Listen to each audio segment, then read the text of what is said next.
Today's story is Chaos by GhostInk. The blades cut the wind as we continued drifting through the sky. Citizens of all kinds were evacuated from the city. Panic heard even with the loud spinning of the blades near my ears. Looking over my seat, peeking out the window, seeing the huge crowds moving, I leaned back as the girl beside me pulled me back. I only gave her a glare, and it was enough for her to move back a bit.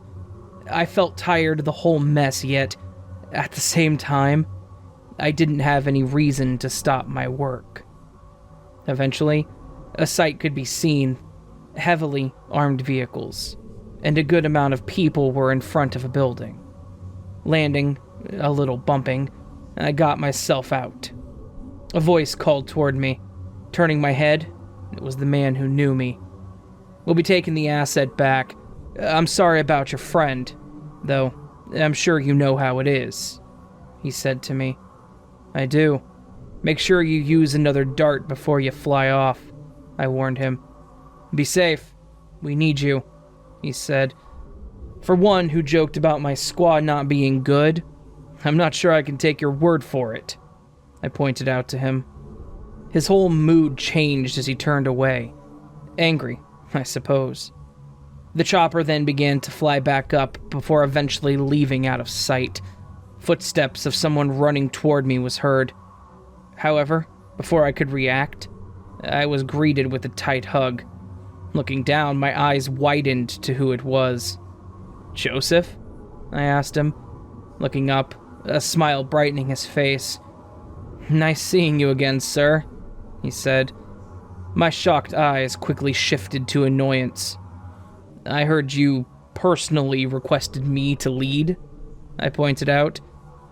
I figured if anyone could be best suited for an unknown ULC, it would be you," he said with an awkward smile. "Smart, but at the same time, I can't get a break from this job," I sighed. He chuckled a bit, before gesturing me to follow him. Reluctantly, I followed. Looking around as I did, there weren't as many vehicles as I thought. In fact, there were far less. I guess I counted wrong from above, and people were the same too. In counting, there were a little less than 50 people, which was odd for an unknown. Things kept feeling more and more off, all in the same day. Eventually, we stopped in front of a group of 7 other people. All of them were first years. Before I could really talk to them, an older man walked up from behind me. Skinny, white beard, wrinkles on his forehead and cheeks. He handed me a paper showing everything they knew so far, before moving away to a tent that was set up. Skimming through it, there wasn't much. In fact, very little was known about what it could be. I guess whatever it is hasn't shown its face yet, or left the building. I began. "So, you're all first years, correct?" They all nodded to me, smiles on their faces. These poor kids didn't know what to expect in this kind of work. "My name is Ethan Athens. I'm part of the Raven Squad, which, if you don't already know, I was cut off by the people looking at me with excitement. I guess Raven Squad is well known by the Corps. Anyways, from the papers that I've gotten, it seems that nothing is known," I said, throwing the papers behind me. "I want you to understand right now, since it's an unknown, don't expect you or others to live." Their once brightened smiles instantly shifted to fear as their minds were comprehending with what I said. "I know, this is shocking news, but usually we would have first years deal with the minor ULCs, though it seems today that we're not doing that. If things get messy or out of hand, do what you can to escape and survive. Don't try to save anyone, and try to keep yourself calm regardless. I know you're not ready for this. No one is." Some people behind me handed them their guns, simple assault rifles, which should do the trick. Before I could say one last thing, one of the kids was trembling beneath her own feet. Something was off. I could feel it. Slowly, I walked toward her, her voice mumbling something. If I'm gonna die anyway. The sentence, I knew what would happen next. Still, I walked. The kid pointed the rifle toward her head, and the rest of the first years looked at her with horror in their eyes. Haley, don't do it, I heard Joseph yell. What's the point if we could die anyway? She yelled back at him. Her eyes gazed upon me now, the rifle still pointed toward her head as if threatening me to stay back. If you do it, then why even put yourself in this position? I asked her. We're here for a reason. It's not because we just want to kill these creatures or study them, I explained. My hand grasped onto the rifle, causing her finger to slip onto the trigger, but not pulling it. Even if you die, it won't be in vain. You won't suffer a fate of loss. Your team and the Corps will remember you. Death here is not a waste, but redemption. She stared into my eyes as crystal tears dripped down her face. Her finger lifted off the trigger as I lowered the rifle from her head. Falling to her knees, she continued to cry as I took the rifle away from her. The rest of the group calmed down, yet still disturbed at the sight at which one of them had gotten. Remember one more thing since you all are here. Never get attached. Eventually, the group got what they needed, other than their simple assault rifle, a couple of smoke grenades, night vision goggles, and more. The one girl, Haley, decided to stay behind. More so was forced to stay because of her mental state.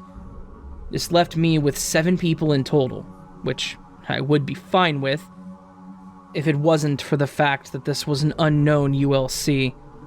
Regardless, we had to deal with it before it left the area it's in. Standing in front of the door, and no sound except the people who chatted behind us was heard. We opened the door. I led the group inside. It was dark. The goggles worked perfectly for the situation. The building felt dead. There was nothing but dried and colorless walls. The floors beneath us sounded like old wood as they creaked. The building felt like a school of some kind, yet it was hard to tell with the various rooms that we passed. We checked them thoroughly for any sign of life, yet nothing but silence. Stumbling upon a hall that went from right to left, I turned to them for a vote. We have 2 options, left or right. Hands up for right or hands down for left, I commanded. The majority oddly chose left, and so we continued. Heading down, the air felt heavier than usual, and I wasn't the only one who felt the sudden shift. Another hall split at the end. Before we turned another direction, the group and I split to both walls. A sound echoed through the hallway as we waited patiently for whatever was coming. Sweat dripped down the right side of my head, and the sound got louder. Suddenly, a bright red ball bounced its way in front of us. Confused, none of us exactly knew what to do. Though, something was seen within the corner of my eye. Turning my head, my eyes widened in shock at the sight. A large eyeball forming from the wall staring at Henderson, who was across from me. "Henderson!" I yelled at him, looking at me confused. Ooh, what a large hand formed behind him, grabbing onto the back of his head before it squashed his entire skull. His body slumped to the floor without its head attached, only a pool of blood and pieces of skull. Everyone looked in utter horror at the sight. Before I realized it, a girl behind us cried out in horror before trying to run out, though this was nothing but a mistake for her. Only a few steps ahead from where she ran, flesh like spikes popped out from the ceiling and walls, one going straight through her left eye, the other through her upper torso and stomach. Before any of them had any more bright ideas on getting themselves killed, I yelled out to them, "Smoke grenades, now!" Me and Joseph pulled the pins out, fogging up the hallway entirely. "Everyone, find the exit now. We're dealing with the high-grade ULC," I yelled out. Unified, the group entirely split off with 2 people dead. It was only a matter of time before more ended up in the same fate. We called this ULC the Living Flesh, a structure that was entirely a beast of its own. It hunted when people or creatures entered it. Essentially, it was a death trap. It's still unknown how to kill them, or if there's even a way to do so. But there is a way to escape. Running down the hall, trying to find Joseph and the rest of the group, I stumbled upon someone in the same uniform who continued to stand in place. "Hey, what are you doing? We have to get out of here," I commanded. They turned around. Their face looked terrified, but something seemed off. Their eyes were dilated in a strange way. A trick, most likely. "I'm so scared, sir," they said in an off-putting tone. Pointing my pistol to see a reaction, nothing was given. Sighing, I shot directly towards the head as blood splattered after hitting it. A near-piercing shriek echoed through the entire hall as 3 spikes formed on the walls, prepared to shoot out toward me. With only a split second to react, I moved my body and arms in a position where the spikes barely missed. My hoodie and a small bit of my right arm were cut. However, behind me, a hand formed from the ceiling and exerted itself toward my head. Unable to move away, I shot towards the hand, causing it to shrivel up, and the spikes themselves disappeared back into the wall. Looking in front of me, I couldn't be more thankful for who it was. "Joseph!" I yelled. "I got you, Ethan. I'm not letting you die that easily," he said to me. I would have smiled, but right then wasn't exactly the time to stand around.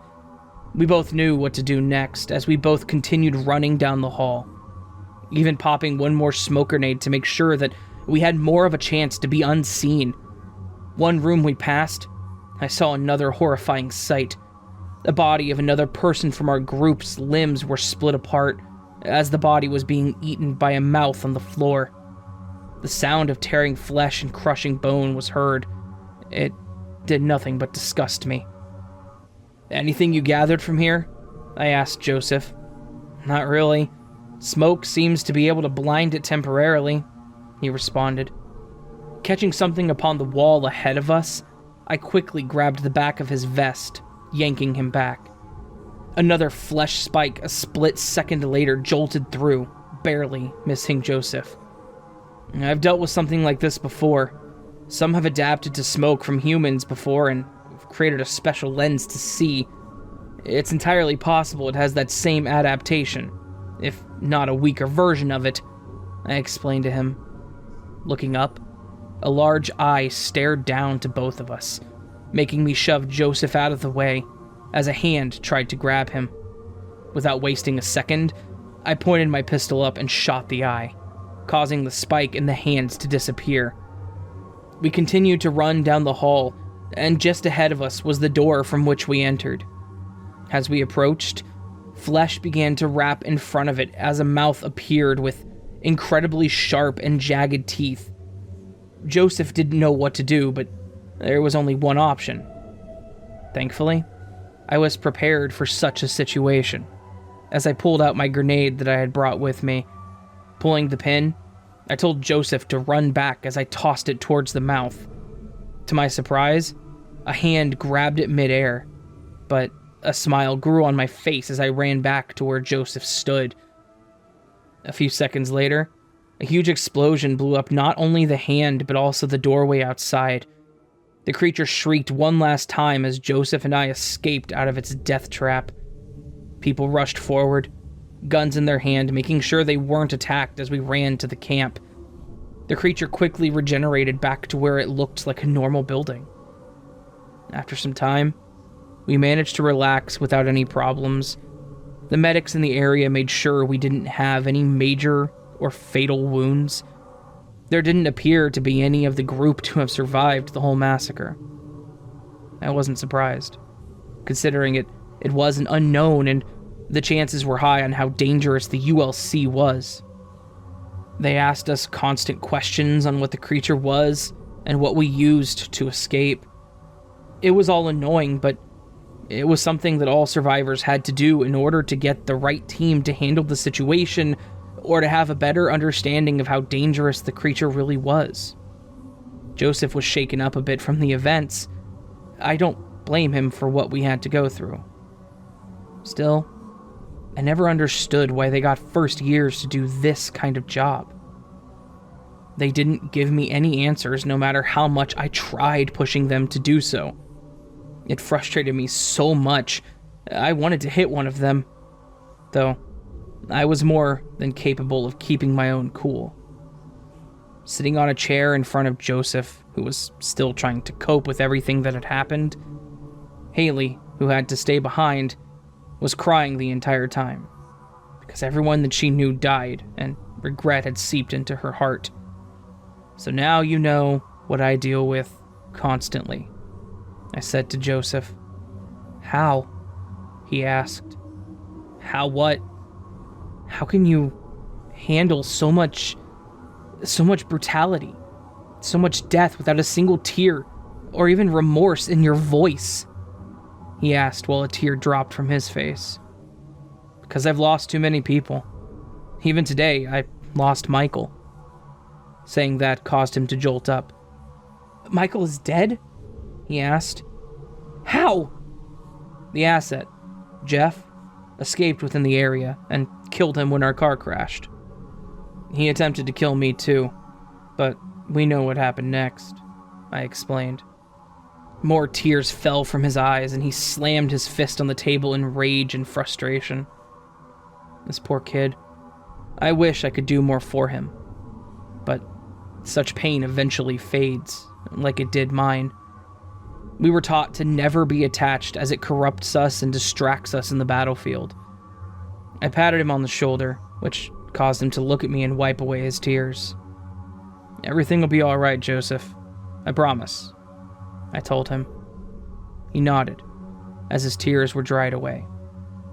Standing up, I told him that we should take a walk around the city a bit, just to ease the pain for him and to relax. Granted, we couldn't go too far, which reluctantly I agreed to. The streets, the building, even the cars that were left behind felt nothing but emptiness. It was quiet for what it was. Simply put, I was bothered by it a little. Walking calmed him down significantly for the most part anyway. The poor kid experienced his first truly terrifying creature in person. About to start a conversation, something caught my eye. My body stood in place, frozen at what I gazed upon. My eyes were wide as I balled my fist. Even Joseph felt afraid, but saw what I looked at. There were two hooded figures that stared at me. Blood-colored robes, two hands on their side as two hands appeared from their hoods. They were back once more. And this time, I wasn't going to let them escape.